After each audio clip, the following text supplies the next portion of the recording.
Mabel, que represente, la escritora que hace todo este tipo, nos manda a hacer a nosotros lo que escribe. Lalo Forte,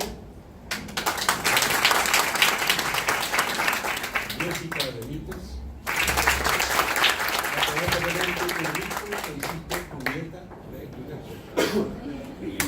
y el joven que hizo Romeo es Inocencio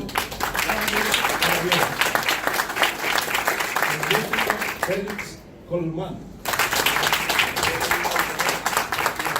Silvania Granadas, el estudiano Julio Bertolini, la actualista Lucía Farilla, que está allá en el fondo de nuestro.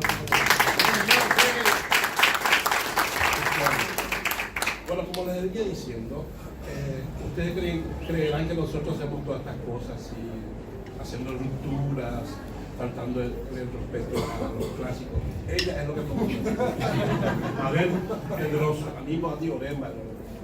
Por favor, Mabel, sentate acá como una reina. Y bueno, espero que se haya divertido. Esto es Escritor Loga, que siempre nos invita a nosotros también. Yo también soy parte de Escritor Loga, aunque no escribo, pero soy un contador de cuentos. Y en fin, etcétera, etcétera. Mabel, ¿algo? Señor. Muy bien, vamos a despedirle con un caluroso aplauso. Muchas gracias.